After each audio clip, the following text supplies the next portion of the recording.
Bueno, muy buenas noches a todos. El día de hoy vamos a hablar de las intoxicaciones en pediatría, cómo es el enfoque en el manejo de urgencias. El día de hoy, como ven, tenemos la charla en conjunto con el grupo de interés de pediatría. Las expositoras vamos a ser María José Graciano, que es la fundadora del Grupo de Interés en Toxicología, Laura Daniela Murillo, miembro de Junta del Grupo de Interés en Toxicología, y yo, Mariana Larios, miembro activo del Grupo de Interés en Pediatría. El día de hoy tenemos un invitado muy especial, que es el doctor Miguel Pelosa. Él es toxicólogo clínico y se desempeña como toxicólogo clínico en el Hospital San José Infantil. Buenas noches, doctor, y muchas gracias por estar aquí.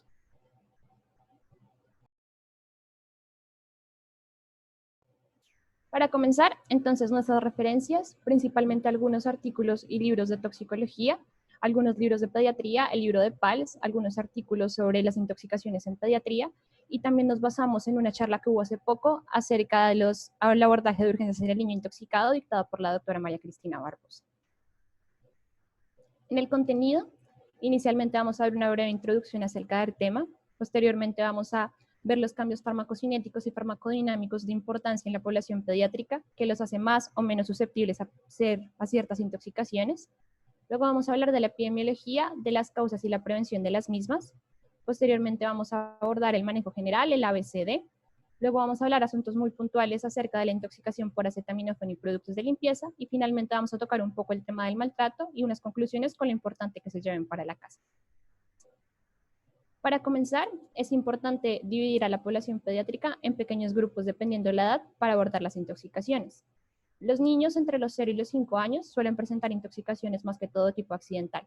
Ellos consultan con la madre llega rápidamente al servicio de urgencias después de que se presenta el evento, se conoce cuál fue el tóxico que se consumió, cuál fue la vía en el caso en que no fuera la ingestión por la cual se produjo la intoxicación, cuánto tiempo ha pasado y en el caso en que se haya presentado más de un tóxico, cuáles son los tóxicos. Por el contrario, en los adolescentes, las intoxicaciones son de tipo voluntario. Los adolescentes consultan tarde y cuando consultan ya tienen cuadros clínicos neurológicos asociados a depresión neurológica o cuadros neurológicos de inicio súbito. No se conoce cuáles son las sustancias involucradas y en la gran mayoría de los casos no es solo un tóxico, sino varios y puede ser sustancias de abuso o alcohol y consultan bastante tarde el servicio de urgencias. Como ven ahí escrito, las intoxicaciones representan el 0.3 de las consultas de servicio de urgencias pediátrico. Aunque relativamente es un porcentaje bajo, es importante recalcar que existen sustancias que son altamente tóxicas en los niños a dosis muy bajas, como también hay sustancias que a dosis muy bajas no producen efectos letales en los niños. La importancia entre todo de esta charla es que sepan cuáles son esas sustancias que a bajas dosis pueden causar efectos importantes en los pacientes y cuáles sustancias no deben preocuparnos tanto. Va a haber varias preguntas a lo largo de la charla en el chat para que por favor nos ayuden a contestarlas y saber su opinión. La primera, para abrir un poco el siguiente tema, es que les preguntamos si saben si existen diferencias farmacocinéticas y farmacodinámicas entre las diferentes edades pediátricas.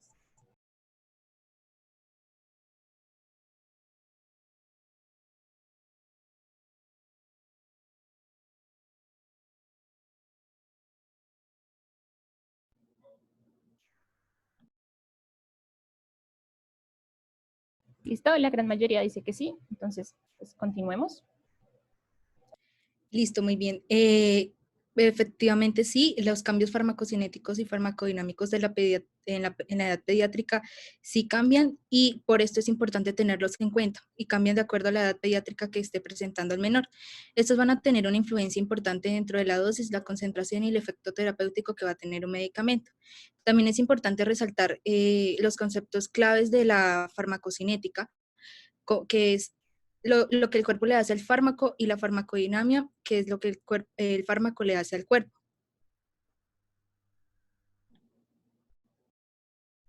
Dentro de la farmacocinética, los cambios van a ser muy importantes y van a ser dinámicos y pueden ser en ocasiones no lineales.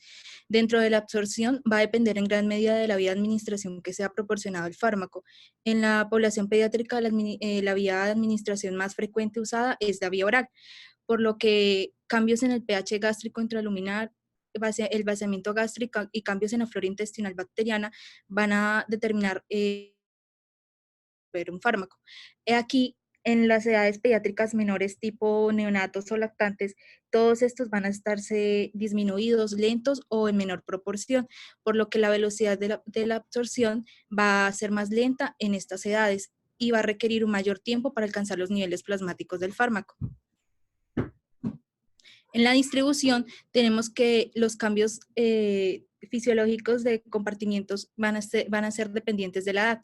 Esto quiere decir que los niños pequeños o recién nacidos van a tener mayor compartimiento corporal de agua donde los fármacos van a poder distribuirse. Y también la concentración de proteínas plasmática va a ser menor, por lo que la unión a esta se va a encontrar reducida. Y la permeabilidad de membranas también va a ser de relevancia, ya que en los recién nacidos también hay una mayor permeabilidad de membranas a comparación de la adolescencia. Dentro del metabolismo, el metabolismo va a ser netamente pues, hepático en gran mayoría de los fármacos, y la capacidad metabólica que se va a ver presente de los citocromos se va a desarrollar de forma lenta desde el nacimiento hasta el recién nacido. Y esta capacidad de metabolismo va a estar reducida en estas edades. Las isoformas también van a incrementar su capacidad de metabolismo de acuerdo a pasando las edades. Y dentro de la excreción, la mayoría de los fármacos se van a eliminar de forma renal. Y aquí es importante mucho la maduración renal y la tasa de filtración glomerular que tenga el paciente pediátrico. Y estas dos van a estar también disminuidas en edades pediátricas menores y van a aumentar de acuerdo a las edades. Antes de continuar, vemos que la doctora María Cristina Barbosa tiene la mano. Doctora, ¿tiene algún comentario al respecto?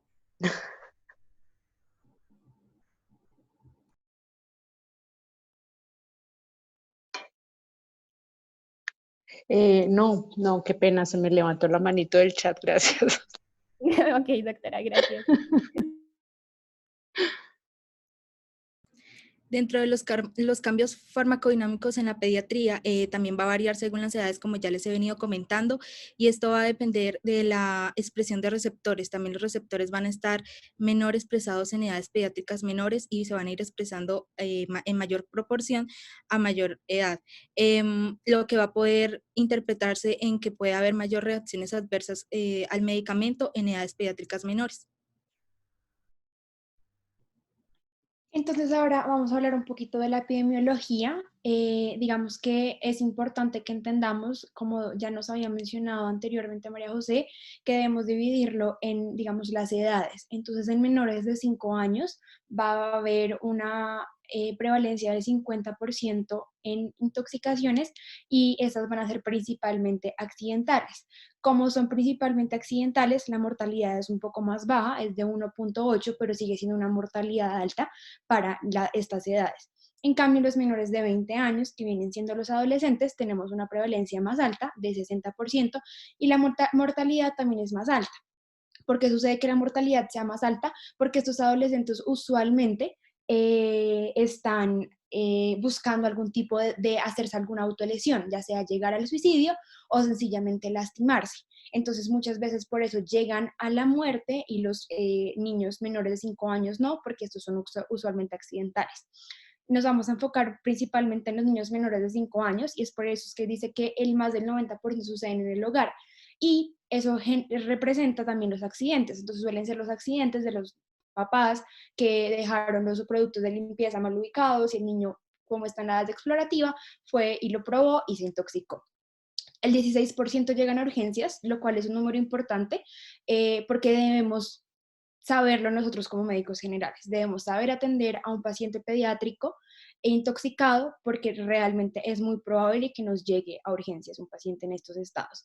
El 50% va a ser por fármacos, ya sea por errores de la medicación por parte del médico, o porque la madre o el padre no supieron administrarle correctamente el medicamento, o porque los niños cogieron las pastillas de la mamá que estaban mal ubicadas. Y el 30% son productos del hogar, por lo que les explicaba anteriormente, de el blanqueador que estaba mal ubicado y el niño fue a tomárselo. Entonces, como les he venido diciendo, los más comunes son por medio de ingestión o errores en la medicación.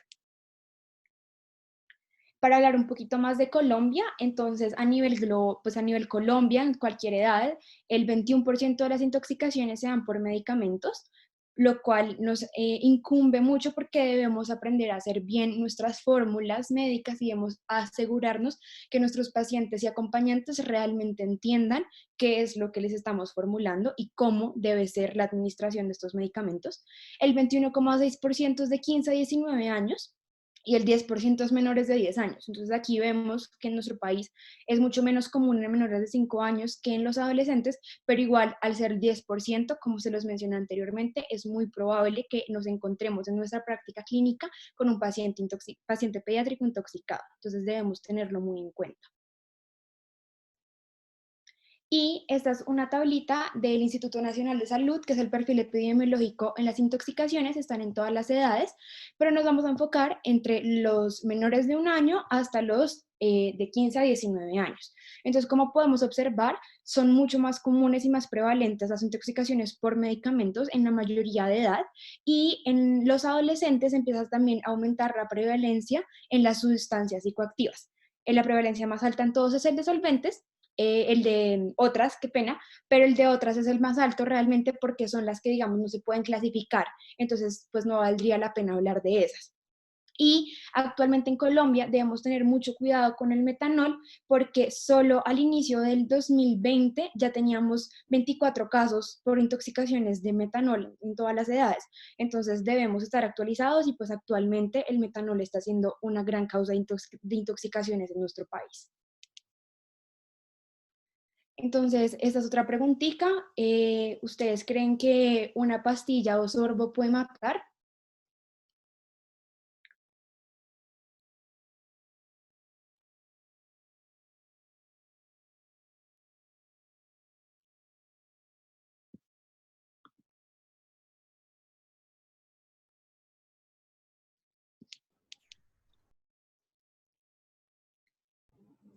Ahí, por ¿Cuáles favor. de, ¿Cuáles de estas creen que puede generar digamos que sí, que una pastilla o sorbo pueda matar?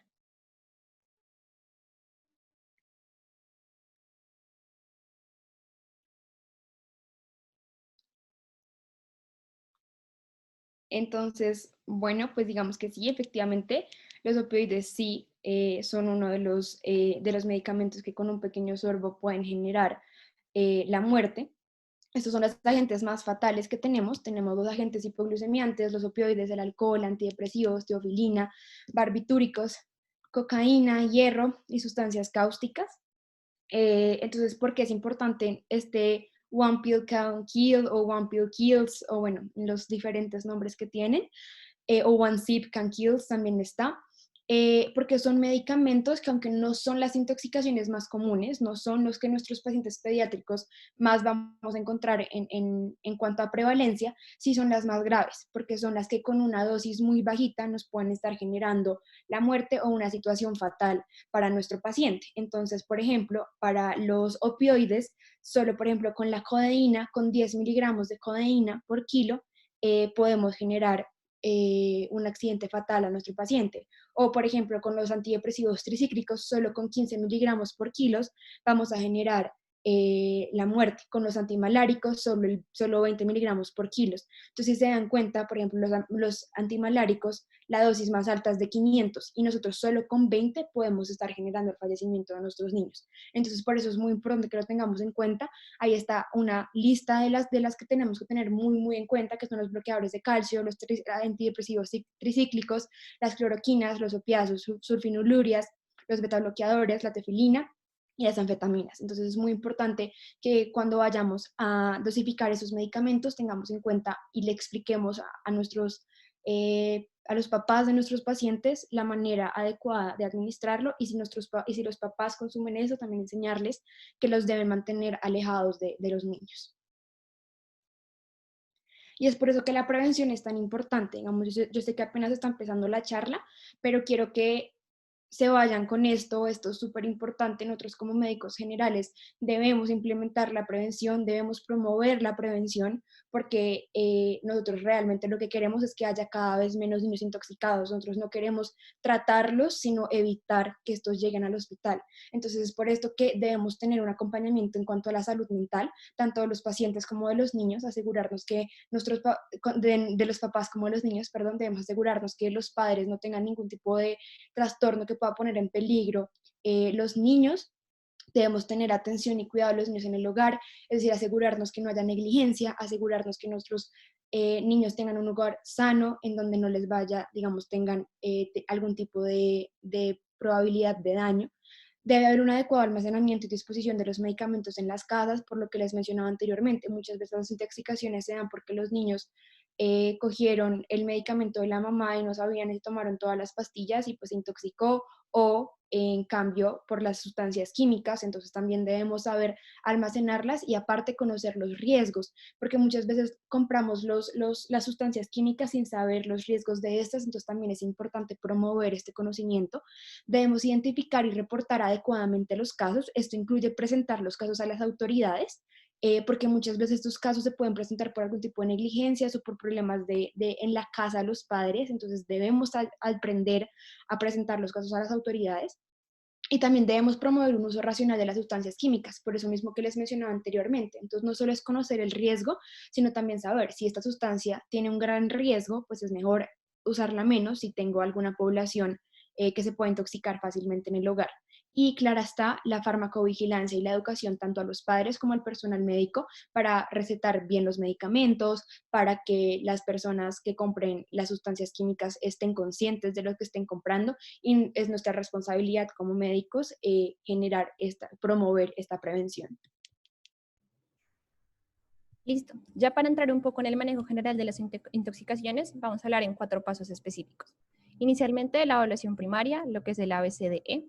Luego vamos a ver la evaluación secundaria frente al sample y cómo debemos caracterizar el tóxico que ingirió nuestro paciente. Luego vamos a hablar de las medidas de descontaminación y eliminación y qué cambios hay en la población pediátrica a diferencia de los adultos. Y finalmente, cosas muy específicas sobre el manejo antidotal. Pero antes de saber cómo manejarla, es imposible saber cuándo sospecharla. Como ya hemos venido diciendo reiterativamente, la edad es muy importante frente a esto. Niños entre el primer año de vida y los 5 años y los adolescentes, esa edad de presentación es importante para sospechar una intoxicación. Por otro lado, los antecedentes. En el caso en que haya nuevas medicinas en la casa, en el caso en que haya nuevas enfermedades en los padres, y no solo en los padres, sino en todas las personas que viven con el niño. Si el niño vive con los abuelos, con la tía o tiene un hermano con una enfermedad, es importante abordar tanto las patologías como los medicamentos, porque muchas veces hemos visto que nosotros haciendo una historia clínica nos dicen 1000 enfermedades, pero dicen que no toman ningún medicamento. Entonces es importante abordar ambos aspectos para ver cuáles son los posibles riesgos a los cuales puede estar el niño expuesto. Igualmente, hablan sobre la visita al abuelo. Aquí entra un poco frente a lo que dice Mariana. Si los abuelos no suelen vivir con los niños o los niños no suelen visitarlos frecuentemente, puede que no tengan un suficiente cuidado con los medicamentos. Y sabemos que los adultos mayores suelen ser pacientes polimedicados que toman medicamentos para el dolor, hipoglicemiantes orales, insulina, que pueden hacerle daño al niño. Y en el caso en que el abuelo lo deje, por ejemplo, encima de la mesa de noche, está al alcance del niño y el niño lo puede coger. Otro aspecto importante es el caso en que se presenten cuadros clínicos similares en 2 niños, por ejemplo, en 2 hermanos. Existen casos en que el niño quiere jugar al doctor y decide darle el remedio que la mamá ocasionalmente le da a él cuando está enfermo al hermanito, y el hermanito comienza a enfermarse después de que terminan de jugar. Importante en la clínica, ciertos cuadros clínicos sugestivos que nos pueden hacer pensar que dentro de nuestro diferencial puede estar la intoxicación, como la alteración aguda de la conciencia que no sabemos la causa, la presencia de convulsiones, la presencia de dolores extraños, sea en el aliento, en la ropa o en las secreciones del paciente, cuando tenemos cuadros gastrointestinales de inicio súbito, cuando tenemos quemaduras en la boca, en la piel, cuando tenemos la presencia de acidosis metabólica de causa desconocida. Aquí de vital importancia pues realizar unos gases arteriales para así poder orientarnos un poco frente a la causa del tóxico dependiendo de nuestro INONGAP. También cuando tenemos la presencia de arritmias graves en niños que no tenían una enfermedad cardíaca previa, y finalmente en la presencia de vómitos inconversibles. Es importante recalcar que nunca debemos dejar el tratamiento condicionado a la confirmación de nuestro tóxico. Siempre debemos hacer la estabilización inicial del paciente y no esperar a tener la confirmación del tóxico, porque si lo esperamos, podemos tener pacientes con lesiones irreversibles por esperar un tóxico, una confirmación que probablemente no llegue o se demore demasiado y ya sea demasiado tarde en el momento del manejo. Entonces ya vamos a hablar un poquito de cómo va a ser nuestra aproximación inicial a nuestro paciente pediátrico. Entonces acordémonos del triángulo de evaluación pediátrica, que va a constar de la apariencia, el trabajo respiratorio y la circulación. Esto nos va a ayudar para descartar patologías potencialmente mortales para nuestros niños. Entonces, en la apariencia nos vamos a enfocar en el tono muscular, cómo interactúa con nosotros, si habla o si llora. En el trabajo respiratorio vamos a ver si hay algún tipo de aumento en el trabajo respiratorio, por ejemplo, si tiene algún tipo de retracciones, si hay disminución, ausencia de los ruidos respiratorios, si hay ruidos anormales, por ejemplo, sibilancias, estridores. Y en la circulación vamos a ver si el color de la piel es normal, si hay palidez o algún tipo de diferencia en el color de la piel. La apariencia en el color de la piel es importante porque, por ejemplo, cuando tenemos una piel roja o rosada, puede ser un síndrome colinérgico de cianuro o un monóxido de carbono, y el trabajo respiratorio nos va a hacer pensar de algún tipo de opioides. Entonces, como les digo, la evaluación primaria va a empezar con la A, que va a ser la vía aérea. Con esta la idea es, digamos que vamos a determinar si está permeable o si está obstruida. Y vamos a determinar si es permeable o mantenible. Entonces, para evaluar esta permeabilidad, debemos observar si se produce movimiento del pecho o del abdomen, escuchar si hay murmullo vesicular o circulación de aire y sentir el movimiento del aire en la nariz y en la boca. Todo esto para poder categorizar a nuestro paciente en las tres categorías, que son despejada, se puede mantener o no se puede mantener. Si está despejada es porque la vía aérea está abierta y sin obstrucciones para la respiración y puede respirar, digamos, de manera normal. Si se puede mantener, es que la vía se puede mantener con medidas simples, es decir, que sí hay una obstrucción, pero no hay que hacer ningún tipo de intervención avanzada para mantenerla permeable. Mientras que cuando entra en la categoría de no se puede mantener es cuando la vía aérea requiere de realización de intervenciones avanzadas para poder mantener esta permeabilidad. Luego de haber asegurado y evaluado la vía aérea y tenerla segura, vamos a evaluar la respiración. Esta la vamos a evaluar con la frecuencia respiratoria, la oximetría de pulso, el esfuerzo respiratorio que puede estar presentando el niño, los ruidos pulmonares y de la vía aérea. Es importante también, esta monitorización debe ser continua, no se debe dejar y siempre debemos estar en vigilancia por una posible depresión respiratoria que puede llegar hasta un coma. También vamos a evaluar y vamos a estar dispuestos al adecuado oxígeno y ventilación. En este cuadrito podemos ver que los pacientes intoxicados pueden desarrollar insuficiencia respiratoria por múltiples razones, de que estén involucrados los diferentes tóxicos que haya ingerido el paciente. Por ejemplo, como depresión del sistema nervioso central, que sea un opiáceo, que haya una parálisis de los músculos ventilatorios, que sean toxinas, bloqueadores neuromusculares y así. Por eso es importante siempre al momento de evaluar y buscar la comparación clínica en el sentido de la respiración y el compromiso respiratorio que está teniendo el paciente con la posible sustancia que puede estar implicada en la intoxicación. Seguimos con la C, que es circulación. Aquí vamos a evaluar el ritmo cardíaco, la presión arterial, los pulsos centrales y periféricos que van a ser muy importantes, el llenado capilar, cuánto se demora ese llenado capilar, si está lento, si está normal, el color de la piel y la temperatura. Aquí también debemos tener a disposición un acceso intravenoso temprano en caso de que se llegue a presentar algún tipo de depresión hemodinámica o vayamos a dar líquidos o iniciar un tratamiento correspondiente. Recordemos que las frecuencias cardíacas normales en las edades pediátricas cambian de acuerdo a la edad y si se encuentra despierto o dormido, y la tensión arterial también pues necesita una formulita para calcularla. El PALS nos define tres tipos de choques, que pues es el choque hipovolémico, el choque distributivo y el choque cardiogénico. Para esto también es importante identificar qué sustancias me pueden causar hipotensión, hipertensión o bradicardia. Dentro de las sustancias hipotensoras más comunes tenemos los opioides, los sedantes o los inhibidores de la acetilcolinesterasa. Dentro de los que nos puede causar hipertensión tenemos la cocaína, anfetaminas, la ketamina y algunas otras drogas. Dentro de los que nos puede causar bradicardia tenemos los beta-bloqueadores o los antagonistas de canales de calcio o los opioides también. En el choque hipovolémico, lo que nos va a hacer pensar es que hay alguna sustancia que se ingirió y nos está causando pérdidas gastrointestinales. Dentro de estos tenemos posiblemente el acetaminofén, el etanol, los carbamatos, organofosforados, entre otros. En el shock distributivo vamos a pensar siempre que la sustancia ingerida, el tóxico fue por un causante de una anafilaxia que puede estar relacionada por la administración de un medicamento previamente, por un accidente apídico que es una picadura de abeja o por un accidente de orugas. Y el shock cardiogénico nos va a hacer pensar en casos de que haya bradicardias o arritmias y pueden ser posibles tóxicos los antidepresivos, beta bloqueadores, digitálicos, entre otros.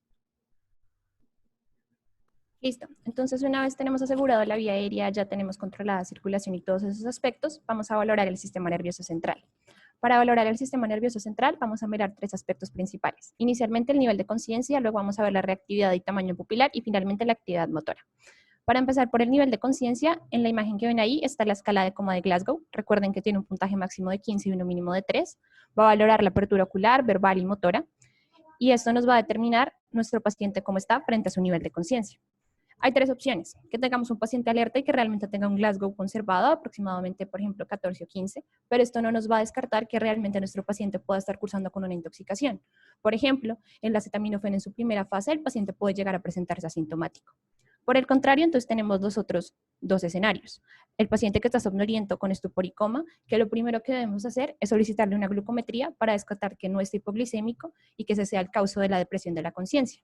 Por otro lado, hay otras sustancias que nos podrían dar indicios frente a su estado de conciencia, como lo son los agentes hipnóticos sedantes, los antidepresivos tricíclicos, los antihistamínicos, el etanol, el metanol y los opioides. Por el contrario, en la otra cara de la moneda, tenemos las que causan agitación, delirio y confusión. Sustancias como la atropina, la lidocaína, el litio y sustancias muy importantes, en especial en la población adolescente, como lo son las anfetaminas, el LSD y la marihuana. Una vez ya valoremos el nivel de conciencia, pasamos a valorar las pupilas. Para valorar las pupilas, al igual que en el nivel de conciencia, puede que las pupilas no tengan ningún tipo de alteración. Y eso no significa tampoco que no tengamos alguna intoxicación o que nuestro paciente no esté cursando con una intoxicación. Acetaminofén en las primeras fases no suele tener cambios pupilares y, por ejemplo, tampoco en algunos casos es el síndrome hipnótico sedante. Sin embargo, también hay sustancias que nos pueden generar miosis o midriasis. Sustancias que pueden generar midriasis son como, por ejemplo, importantes en los adolescentes, cocaínas y anfetaminas, también antihistamínicos y dopamina. Por el contrario, la miosis, la clonidina, los inhibidores de la colinesterasa y los opioides. Luego vamos a valorar la actividad motora. Para valorar la actividad motora es importante valorar si ahí está la presencia de convulsiones, fasciculaciones o temblores. La aparición de cada una nos puede ya hacer como sesgarnos frente a un grupo más pequeño de sustancias para ir comenzando a orientar nuestro diagnóstico y nuestro posible manejo. Por ejemplo, las convulsiones se pueden dar con las intoxicaciones de los inhibidores de la colinesterasa, como lo son los organofosforados y carbamatos, intoxicaciones con cocaína, teofilina, carbamazepina. El manejo debe ser con benzodiazepinas, como lo es el midazolam, en una dosis de 0.1 a 0.2 miligramo kilogramo IV. Las fasciculaciones se pueden presentar al igual con inhibidores de la colinesterasa, como los organofosforados y carbamatos, o sustancias colinérgicas que tengan acción de los receptores nicotínicos de la placa neuromuscular. Y finalmente pueden presentar temblores con sustancias como el litio y la teofilina. Aquí es importante que en el caso en que, ya evaluando todo el cuadro clínico, nosotros sospechemos de un posible toxidromio opioide, iniciar inmediatamente el manejo con naloxona en las dosis establecidas. Luego vamos a valorar la E de exposición y electrocardiograma. Inicialmente vamos a comenzar con la exposición. Vamos a desvestir a nuestro paciente por completo y revisar los cefalocaudal. Lo ideal es que eso sea un proceso sistemático, o sea, no es que sea primero A, luego B, luego C, sino que se haga todo en conjunto y lo ideal es que esta E se pueda hacer en conjunto con el A, B, C, D y así obtener más información y llegar más rápidamente a un posible diagnóstico. Lo ideal es obtener la mayor información posible de lo que no tenemos. ¿Qué otros factores podemos ver? Si, por ejemplo, nuestro paciente está seco o está diaforético, para orientarnos frente a un anticolinérgico o es un síndrome colinérgico. Por ejemplo, está un poco más asociado a la parte de vía aérea, pero si nuestro paciente tiene secreciones o por el contrario tiene la boca seca, debemos revisarle de sentido cefalocaudal la presencia de picaduras, mordeduras o lesiones que sean sugestivas de maltrato, por ejemplo, hematomas en el abdomen o en la espalda que nos hagan sospechar de que probablemente, aunque eso lo vamos a hablar más adelante, esta intoxicación sea debida también a un diagnóstico de maltrato. Es importante también en los pacientes pediátricos que cursen con hipnóticos, con toxidromes hipnóticos sedantes, descartar abuso sexual. Ahorita pues no vamos a entrar específicamente en el protocolo ni en el examen físico cómo se realiza, pero es algo que debemos hacer. También es importante evaluar los ruidos intestinales. El peristaltismo nos puede dar pistas acerca de realmente qué toxidrome es. Puede estar disminuido o aumentado. En el caso en que esté disminuido, podemos pensar en un toxidromio opioide, anticolinérgico o hipnótico sedante.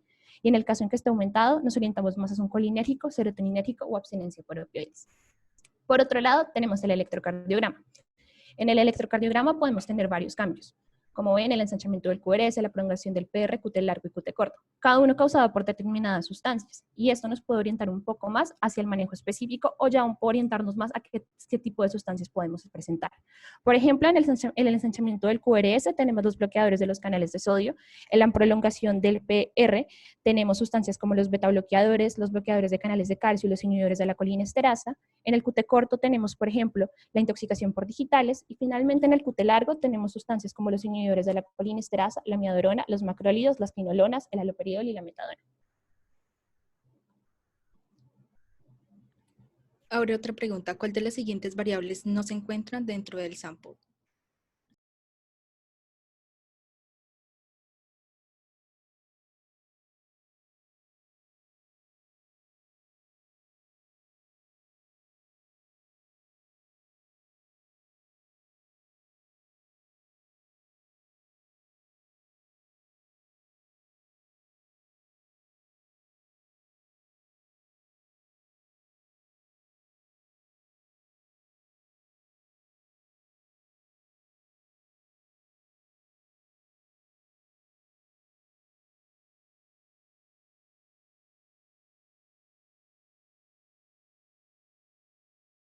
Bueno, la gran mayoría respondió antídotos disponibles, muy bien.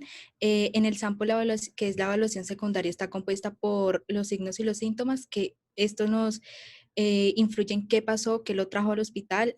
Muchas veces esto puede ser asintomático o puede ser solamente alteración del estado de la conciencia o empezar con vómitos. En A tenemos alergias, que vamos a preguntarnos si el paciente es alérgico a algún medicamento, comida u otra cosa similar, y qué pasa cuando el paciente se expone a esta sustancia que sabe que es alérgico. En la M tenemos los medicamentos, que son los medicamentos que está tomando el paciente actualmente, para qué los toma y cuándo fue la última vez que los tomó.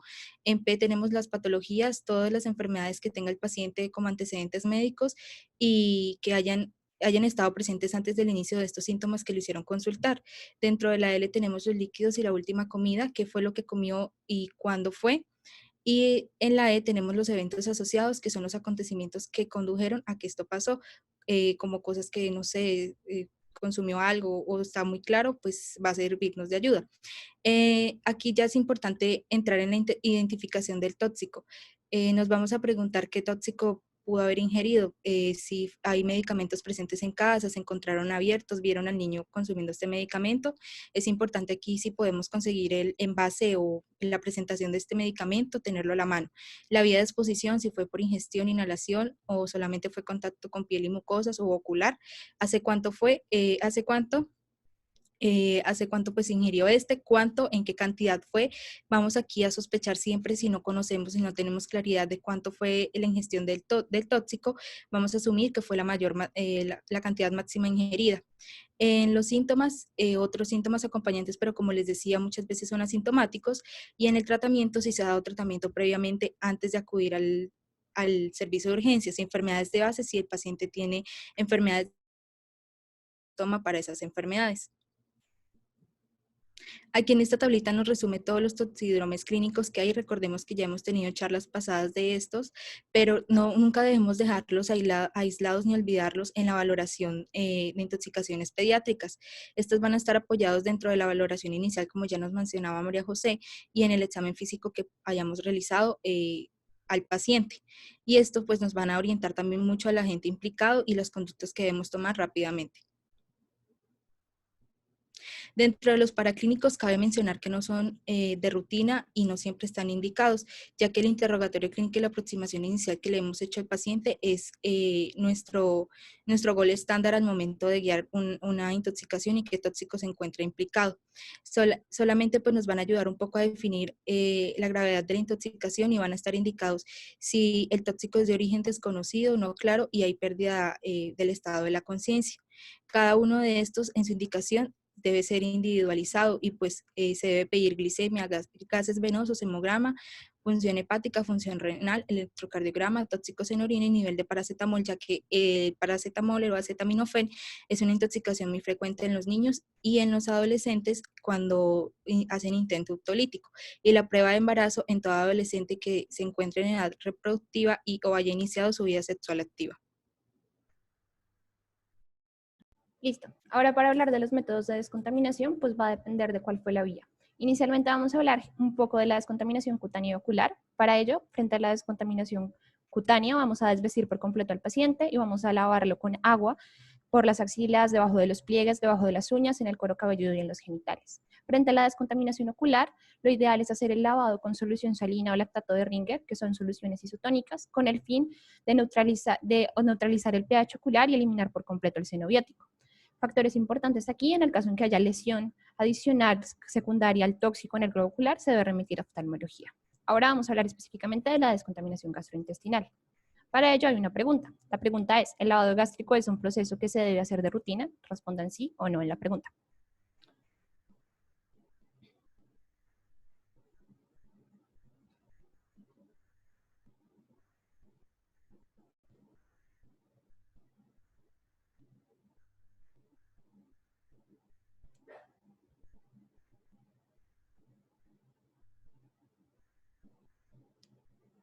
Bueno, efectivamente, como respondió la mayoría, el lavado gástrico es un procedimiento que no debemos hacer de rutina. Tiene indicaciones precisas que está indicado cuando el paciente ha tomado una dosis masiva de un tóxico y cuando estamos dentro de la ventana de una hora. Frente al procedimiento en específico, vamos a ver cuáles son los factores más importantes y que cambian en diferencia de los adultos. Al igual que los adultos, vamos a colocar a nuestro paciente en posición de Trendelenburg en decúbito lateral izquierdo. El primer factor que cambia es el tamaño de la sonda. En los pacientes pediátricos, la sonda es más pequeña y es de 22 a 28 French. Una vez ya tenemos a nuestro paciente posicionado y tenemos nuestra sonda, debemos saber cuánto de esa sonda vamos a insertar. Para esto la medida es igual que en los adultos. Recuerden que se mide desde la comisura labial hasta el lóbulo de la oreja y de allí hasta la apófisis sifoides para así determinar cuánto debemos ingresar. Una vez insertamos la sonda, debemos confirmar que esté en el estómago. Si se confirma que está en el estómago, comenzamos a instilar solución salina.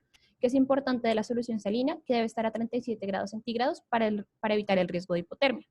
La dosis en pediatría es diferente a la de los adultos, es de 10 a 15 mililitros kilogramo y vamos a instilar máximo 250. ¿Hasta cuánto podemos instilar máximo? Hasta 1 litro en el paciente pediátrico, o podemos parar cuando el líquido que sale ya es claro y podemos parar el procedimiento. Frente a las contraindicaciones, tenemos depresión neurológica sin protección de la vía aérea porque tenemos un alto riesgo de broncoaspiración. Cuando existe la ingesta de hidrocarburos por el mismo riesgo de broncoaspiración. Por otro lado, cuando hay ingesta de cáusticos porque existe un riesgo de perforación. Y cuando tenemos un riesgo de sangrado gastrointestinal, no podemos hacer este procedimiento. Ahora está la siguiente pregunta, y es referente al carbón activado. Tienen que responder cuál de los siguientes medicamentos que les va a aparecer en la lista no está indicado en las múltiples dosis de carbón activado.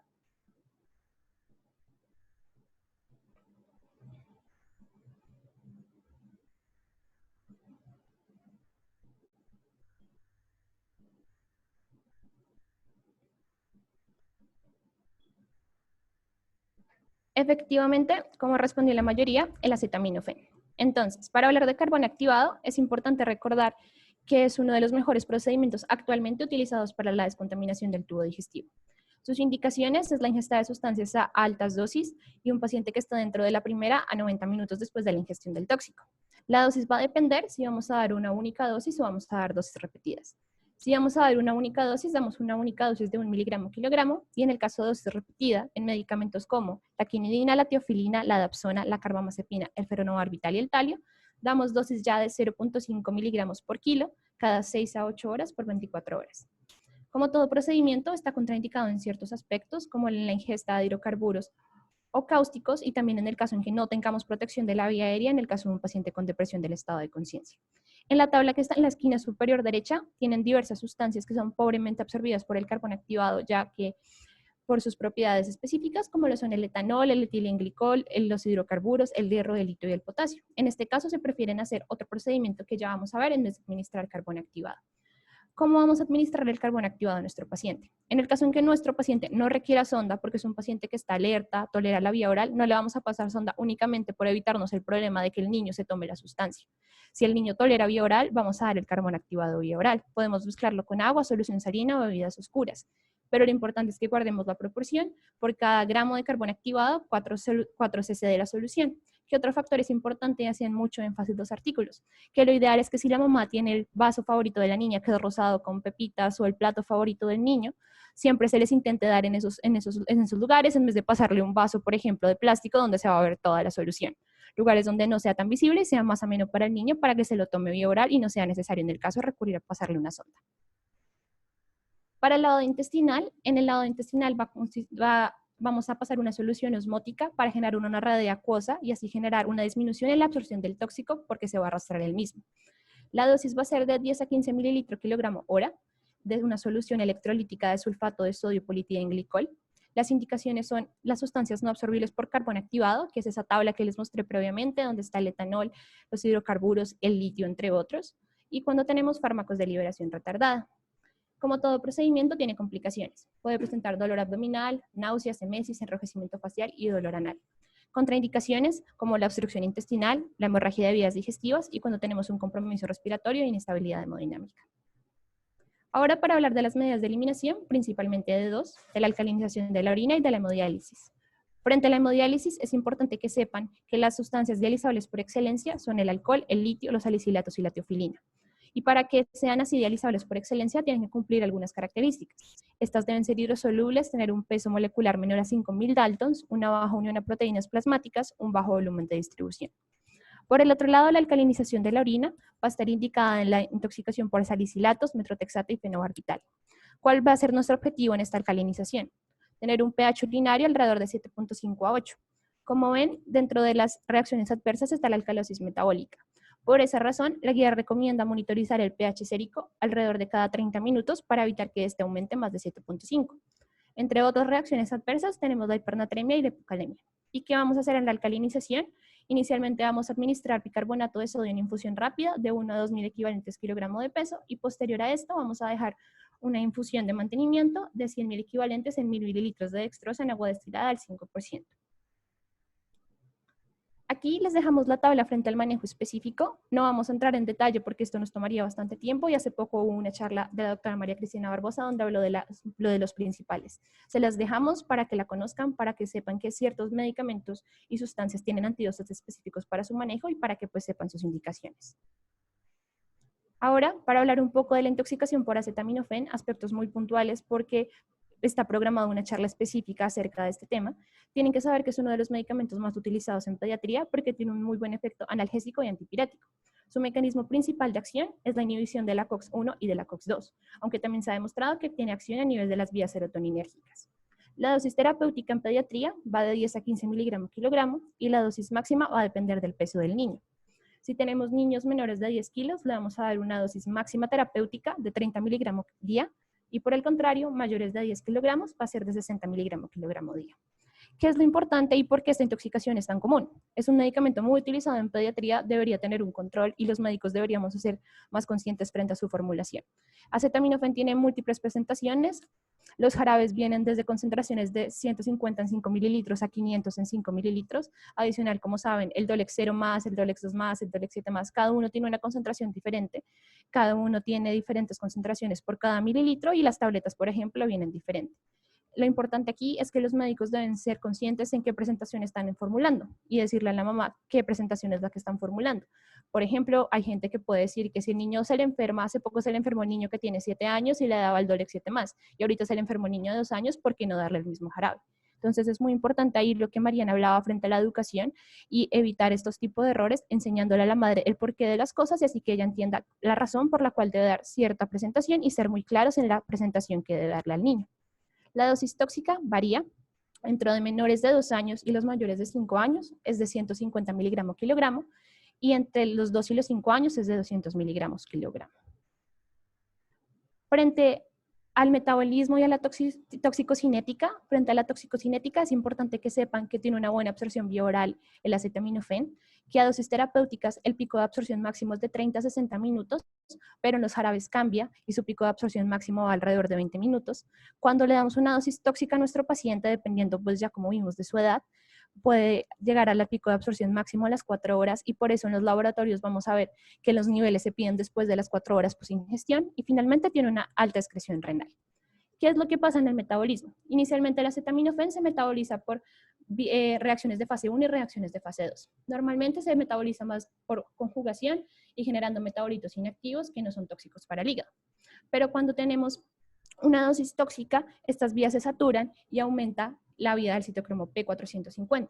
Inicialmente, en condiciones de normalidad de dosis terapéuticas, se produce aproximadamente un 5% de NADPI, que es el metabolito tóxico, pero la presencia de glutatión logra inactivar ese metabolito tóxico. Cuando damos dosis tóxicas, al saturarse la vía, va a comenzar inicialmente a producirse mayor metabolito tóxico. Pero como tenemos reservas de glutatión, este va a ser capaz de inactivar ese metabolito tóxico y por eso en el acetaminofén inicialmente no hay un daño hepático. Pero cuando ya tenemos una depresión de ese glutatión y comenzamos a tener, digamos, en algunos pacientes, algunos factores adicionales, va a comenzar el daño hepático caracterizado por daño mitocondrial y por estrés oxidativo secundario a la liberación de radicales libres. Aquí les tenemos otra pregunta. Si la primera fase clínica de la intoxicación por acetaminofén, el paciente puede estar asintomático.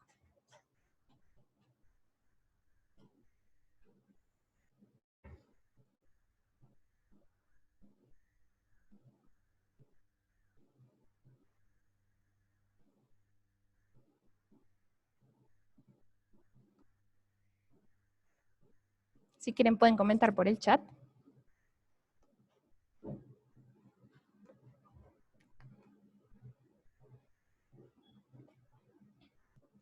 Exacto. Como la mayoría está diciendo, sí, sí es posible. Y les voy a mostrar un poco.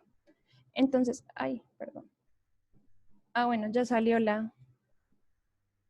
Exacto. Como la mayoría está diciendo, la intoxicación por acetaminofén en las primeras fases puede pasar.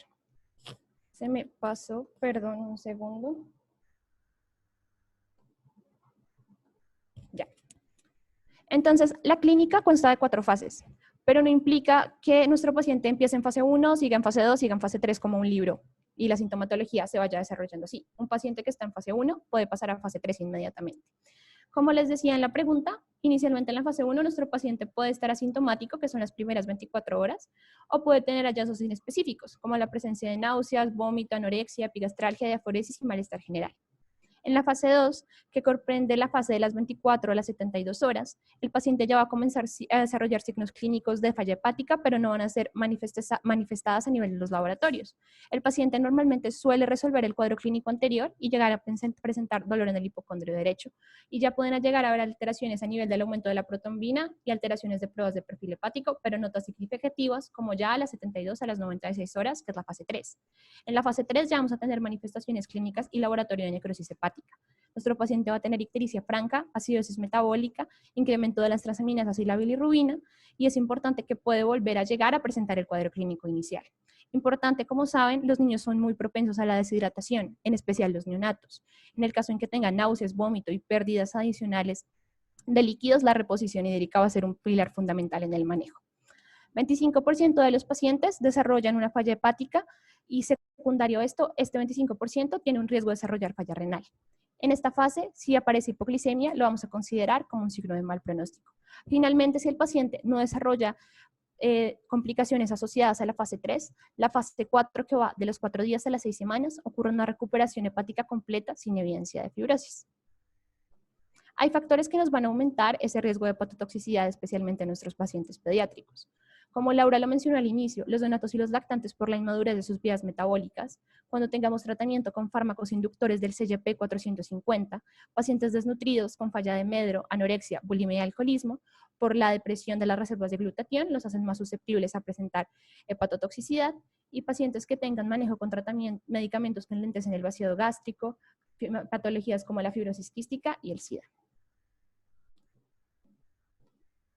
Para el tratamiento, Inicialmente el diagnóstico es completamente clínico, importante abordar todo el interrogatorio como lo vimos, saber qué patologías hay en la casa, por ejemplo, si la mamá últimamente se sintió enferma o tenía fiebre y está tomando las tabletas y la niña las ingirió porque las dejaron encima de la mesa.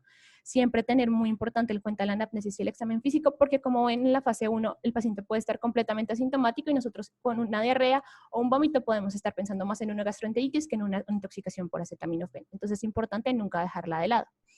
Frente a los laboratorios, inicialmente vamos a pedir los niveles de acetaminofén 4 horas post-exposición. Como les decía al inicio, el acetaminofén cuando se da una dosis tóxica, su pico máximo de absorción se da a las 4 horas. Esta es la razón por qué los niveles se piden 4 horas post-exposición, porque en el caso en que se pidan antes, pueden salir falsamente negativos. El hemograma, electrolitos, perfil hepático, frente a vamos a valorar transaminasas, bilirrubinas, tiempos de coagulación, vamos a valorar la función renal porque existe un alto riesgo de que nuestros pacientes hagan falla renal secundaria, finalmente la glicemia y en los pacientes altamente comprometidos vamos a solicitar gases arteriales. En la parte superior derecha, ver el normograma de Roux-McMatthew. Este normograma nos va a permitir evaluar las horas de ingestión versus la concentración de acetaminofén y nos va a determinar el posible riesgo de hepatotoxicidad. Adicional, gracias al normograma, vamos a poder determinar qué pacientes pueden ser beneficiados del manejo o no de N-acetilcisteína. Como ven, inicialmente hay 2 rayas. Inicialmente, la primera línea va a llamarse la línea del tratamiento. De ahí para arriba, todo paciente que se encuentre en los niveles y en la hora aquí para arriba, en esta parte de la gráfica, va a tener indicado la N-acetilcisteína. De esta para abajo, el paciente no la va a tener indicada. Es importante que el normograma tiene ciertas limitaciones. Como ven en el eje X es donde tenemos la cantidad de horas. Tenemos hasta 24 horas. El normograma no es aplicable en ingestiones mayores a 24 horas. También es importante que no se pueda aplicar cuando no conozcamos exactamente cuándo fue la ingesta de la sustancia y cuando tengamos ingestas repetidas de las dosis supraterapéuticas. El normograma se aplica cuando es únicamente una ingesta aguda. También nos brinda información frente a cuando hay una posible hepatotoxicidad, que es cuando se encuentra entre las 2 líneas, que es alrededor de un 25%, y cuando tengamos ya una hepatotoxicidad probable, que el riesgo es alrededor de un 40 a 55%. Frente al manejo, inicialmente podemos realizarlo con carbón activado, una única dosis, 1 gramo kilogramo, y posteriormente sí está indicado el manejo con N-acetilcisteína. ¿Qué otras indicaciones, además de que esté arriba de la línea de tratamiento en el normograma, tenemos para la N-acetilcisteína? Tenemos cuando no sepamos exactamente el tiempo de ingestión del medicamento y también cuando sospechemos de ingestión aguda de más de 150 miligramos kilogramo y no tenemos las disponibilidades para medir los niveles de acetaminofén a las 8 horas post ingestión. Aquí no vamos a entrar muy en detalle frente a cuáles son las dosis, pero es importante que recuerden que hay vía oral y vía intravenosa. La vía intravenosa la vamos a reservar para pacientes que tengan compromiso del estado de la conciencia o no toleren vía oral, y lo ideal sería que el paciente que tolere vía oral tenga el manejo vía oral. Bueno, los segundos grupos de intoxicaciones que son muy frecuentes son las intoxicaciones por productos de limpieza. Dentro de los primeros se encuentran los cáusticos, que pues es la no medicamentosa más frecuente. Estos se pueden dividir en álcalis y en ácidos. En álcalis tienen un pH mayor a 11 y van a comprometer netamente el esófago, y aquí se puede encontrar el hipoclorito sódico y el amoníaco. Dentro de los ácidos van a tener un pH menor a 3 y se va a encontrar el ácido clorhídrico y el ácido sulfúrico. La toxicidad de estas sustancias va a estar dada por el pH extremo que tienen las mismas y debemos tener en cuenta todas las lesiones que pueden ocasionarse dentro de los tejidos que estuvieron en contacto con el mismo. Tiene una alta complicación que es la estenosis esofágica y se puede desarrollar después de las 4 o 6 semanas. La gravedad de las lesiones va a estar determinada por la vía de exposición, la superficie afectada, el volumen ingerido y la concentración del producto. La clínica solamente se va a presentar en el 25% de los casos y va a estar dada por dificultad en la deglución, diarrea intensa o llanto con la deglución. Va a ser un niño que pues va a estar muy incómodo, va a estar llorando, podemos encontrarle estridor o disnea en la respiración. En la imagen podemos ver una radiografía de tórax y pues vemos la estenosis esofágica que les comentaba, y al lado conjunto podemos ver la lesión y la irritación que causa la ingestión de estas sustancias que son los cáusticos. El diagnóstico va a ser netamente clínico y va a estar en base al interrogatorio cuando les mencionábamos cómo se identifica una sustancia tóxica, como pues cuál fue, cómo está compuesto, la concentración y todo esto. Se puede solicitar un hemograma, una bioquímica sanguínea o una gasometría. Y el tratamiento también va a estar dado por las medidas de soporte vital de la evaluación primaria y la estabilización dado el caso si el paciente se encuentra inestable hemodinámicamente. Se debe mantener la vía aérea permeable y vamos a administrar oxígeno y también mantener un acceso venoso disponible. También el tratamiento va a ser sintomático según sea la clínica y vamos a valorar la necesidad de intubación en los casos graves y remisión a unidad de cuidados intensivos. En los hidrocarburos se van a dividir según la sintomatología y tenemos dos grandes grupos que son los halogenados y los derivados del petróleo. Los halogenados, pues aquí tenemos los disolventes de pintura y los insecticidas. Todas estas sustancias a base de hidrocarburos pues vienen del petróleo, pues son principalmente los combustibles, disolventes o productos de limpieza. Los halogenados posiblemente nos van a ocasionar una toxicidad hepática y depresión del sistema nervioso central, y el benceno puede llegarnos a ocasionar una acidosis metabólica. Los derivados del petróleo, aquí se encuentran también los aceites de motor y combustibles, y estos por su alta volatilidad pueden ocasionar toxicidad respiratoria. El tratamiento de la intoxicación por estas sustancias primero va a ser proteger la vía aérea, haber hecho toda la evaluación primaria y secundaria correctamente, y vamos a quitarle la ropa que esté contaminada por estos productos y vamos pues a lavar la zona que se encuentre contaminada. En los no cáusticos tenemos que son poco tóxicos y pues en realidad, como podemos ver en las imágenes, son muy frecuentes en las casas porque estos pueden estar los jabones de la loza, el jabón de las manos o el suavizante, y pues los niños lo pueden usar y pues pueden ingerirlo. Van a causar un cuadro clínico muy leve, no van a generar tantas complicaciones, y el tratamiento también debe ser en base a la monitorización y sintomático. Recordemos que en ninguno de los dos casos se va a hacer lavado gástrico ni administración de carbón activado, y en los hidrocarburos debemos evitar inducir el vómito, ya que este pues otra vez genera el paso de la sustancia por la vía del esófago, y pues vamos a volver a exponer al paciente a este. En este cuadrito podemos ver todas las cosas que pueden estar presentes en una casa y pues que a bajas dosis son no tóxicos, y pues a altas dosis sí nos van a generar una toxicidad importante. Esto es para recalcarles que de verdad la prevención y la educación en los padres es de gran importancia, porque muchos de estos productos vienen en presentaciones llamativas, coloridas, que son muy visuales, y el niño siempre va a querer, por su curiosidad de niño, cogerlos y poder ingerirlos o que entre en contacto con su cuerpo. Y recordemos también que muchas de estas intoxicaciones son en la mayoría sin la supervisión de un cuidador. Por razón misma pasó la intoxicación, lo que la identificación de qué sustancia ha causado la intoxicación o el momento en que el padre o el cuidador se da cuenta de la intoxicación puede ser muy tarde, y las complicaciones pueden ser no deseadas.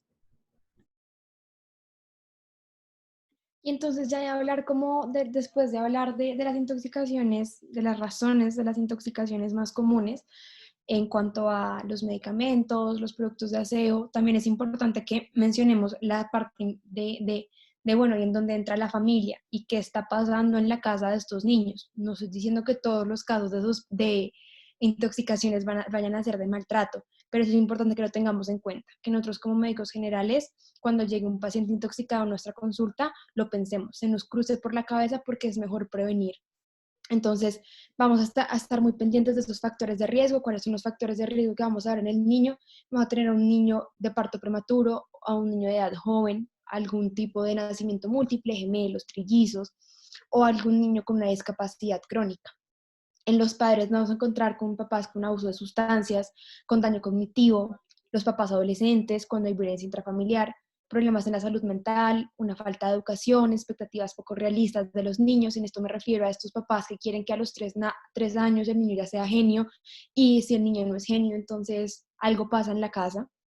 Los factores de riesgo familiares y sociales. Entonces, si por ejemplo es un niño que está aislado, que no tiene contacto con otros niños, si son familias uniparentales, si hay desempleo en el núcleo familiar, si existe algún tipo de enfermedad familiar que, digamos, genere algún tipo de discapacidad, de infuncionalidad, o si hay antecedentes de participación de los servicios de bienestar familiar en la familia.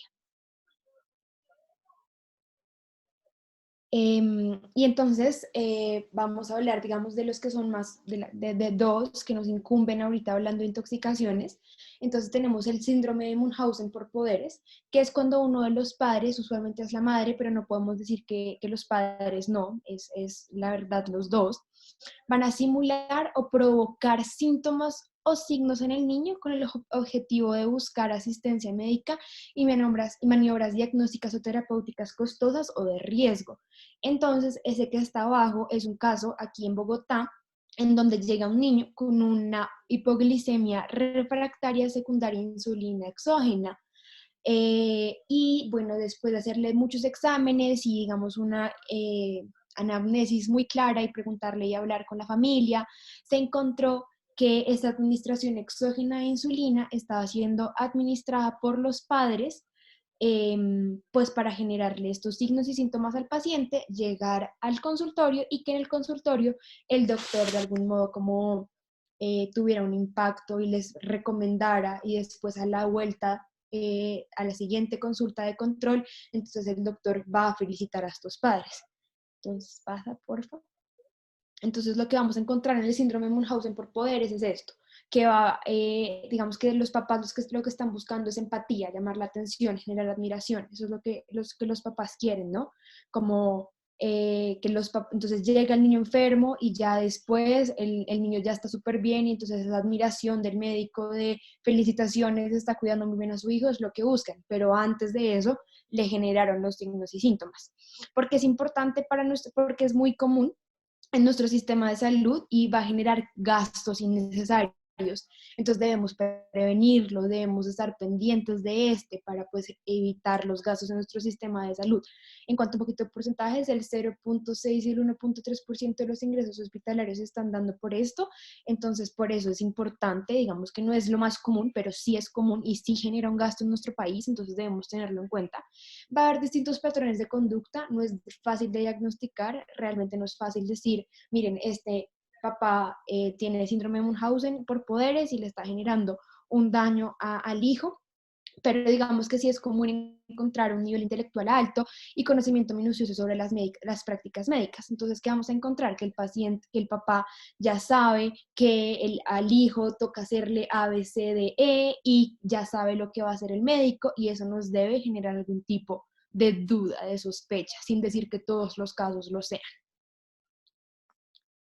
Y por otro lado tenemos entonces la negligencia. La negligencia es el 68% de los tipos de maltrato y lastimosamente produce un 50% de muertes. Es una prevalencia demasiado alta, debemos tenerla muy presente y también debemos hacer lo que podamos para prevenirla. El 2 al 10% llegan a urgencias, lo cual también es grave porque del 68% de los niños que sufren de este maltrato, solo el 2 al 10% llegan a urgencias. Es positivo, por un lado, en cuanto a que digamos que no es tan grave, no llegan a requerir el servicio de urgencias, pero es negativo porque no sabemos de estos niños que tal vez requerirían del servicio de urgencias, no llegan. ¿Qué es lo que vamos a encontrar? Que el cuidador no cubre las necesidades básicas del niño y eso va a generar un deterioro de la salud y desarrollo del niño. Digamos que el daño usualmente se da con el tiempo, no es algo que pase de la noche a la mañana, pero en cuanto a la parte cognitiva, pero sí es importante que, por ejemplo, para las intoxicaciones, la negligencia puede ser causa de una intoxicación. Por descuido, los papás no estaban pendientes y el niño se tomó X o Y sustancia, como las que vimos, el acetaminofén, los líquidos de la casa. Y también es muy importante que la pobreza es un factor de riesgo muy grande y nuestro país, como todos sabemos, tiene índices de pobreza muy altos, entonces debemos tenerlo muy en cuenta y muy presente y debemos aprender a estar pendientes. Yo no estoy diciendo que ahora cada vez que llegue un niño a nuestra consulta, entonces vayamos a decir, el papá es síndrome de Munchausen o es negligente, pero sí es importante tenerlo presente para poder prevenirlo. Y ya estos, digamos que son los tipos de negligencia. Entonces tenemos la física, la emocional, la educativa, la médica o dental y la supervisión. La que más se relaciona con el tema que vimos hoy de intoxicaciones va a ser la de supervisión, porque pues al haber una supervisión inadecuada, va a haber más probabilidad de que los niños accidentalmente se estén intoxicando, pero la médica también nos incumbe, por lo que ya vimos del acetaminofén, una mala formulación médica que no necesariamente es de parte del médico, sino también de parte de la madre, que en la fórmula dice que es tantos kilogramos y la madre sencillamente no le importó y le dio más de lo que debía darle. Y la educativa también, porque los niños más grandes también con un poco más de educación se pueden realmente aprender de esto y si no la tienen, pues puede generar daños. Listo, ya para concluir de esta gran charla que les hemos dado y toda la información que han recibido hoy, es importante que nos llevemos para casa y para siempre dentro, pues si somos médicos generales o somos ya especialistas, de que las intoxicaciones pediátricas existen y pues hay una gran variedad de sustancias que se encuentran expuestos estos niños. Son entidades que son altamente prevenibles y son en base a la prevención desde la consulta de atención primaria y que nosotros como médicos también debemos hacerle vigilancia a la educación que le hemos enseñado a sus padres y cuidadores y que también es importante al momento que llegue un paciente con sospecha de intoxicación en pediatría, le hagamos rápidamente la valoración primaria, ya que esto va a depender de todas las decisiones clínicas que hagamos y de una atención integral y la pronta recuperación del paciente. También conocer las indicaciones y contraindicaciones de las medidas de descontaminación para así brindar un adecuado manejo a los pacientes y no cometer errores en la atención. Muchas gracias a todos, esperemos que haya sido de su agrado y pues gracias por escucharnos. Y muchísimas gracias a todos. Gracias al Grupo de Interés de Pediatría por aceptar la invitación para hacer esta charla en conjunto con nosotros. Y muchas gracias al doctor Tolosa y al doctor Rojas por ayudarnos a enfocar la presentación. Entonces, si tienen preguntas, o doctor Tolosa, si tiene algún comentario acerca de la presentación.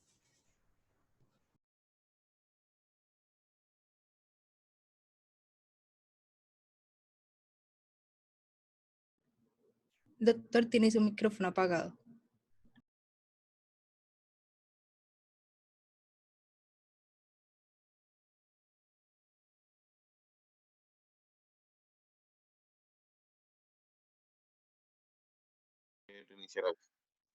Aló, ¿ya me escuchan?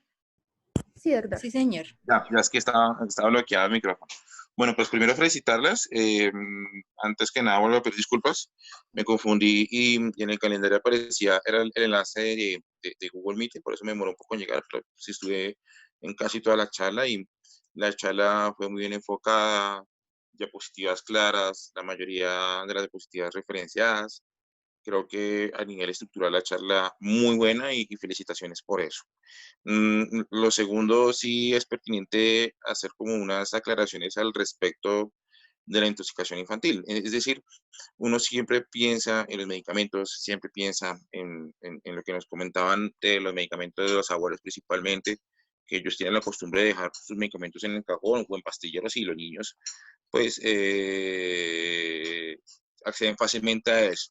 Sin embargo, hemos tenido unas situaciones en el sacozo infantil y es con el uso de postres o tortas a partir de marihuana. Hemos tenido algunos casos en donde o es el hermano mayor el que deja el postre o es una persona que inocentemente coge un postre y él termina siendo la víctima el niño.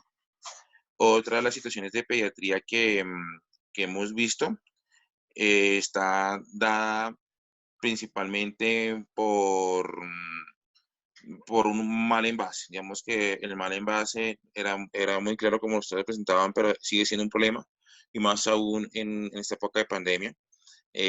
Tuvimos un aumento muy importante en intoxicación infantil, dado a que pues, los niños están más en el hogar y definitivamente el hogar es un lugar, el hogar termina siendo un lugar inseguro para muchos de los chiquitos.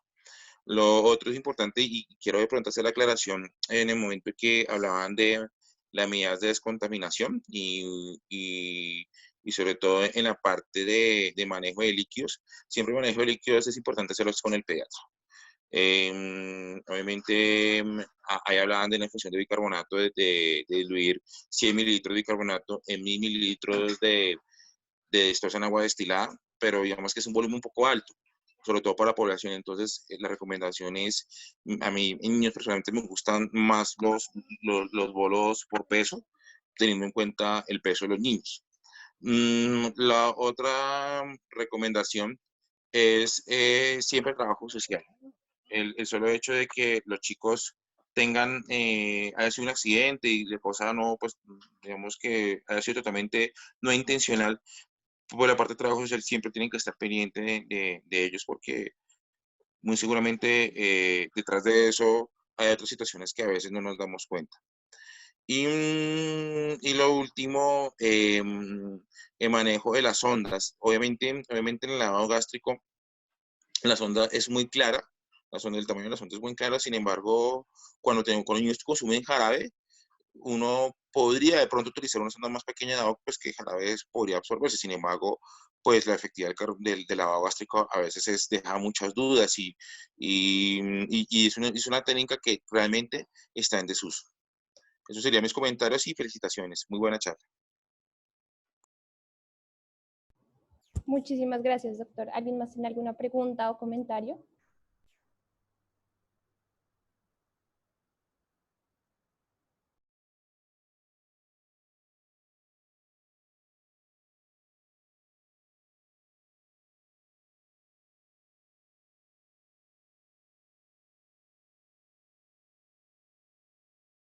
Bueno, si nadie más tiene ninguna pregunta, muchísimas gracias a todos por venir. Espero que realmente les haya servido la charla y que la apliquen en su vida como médicos generales.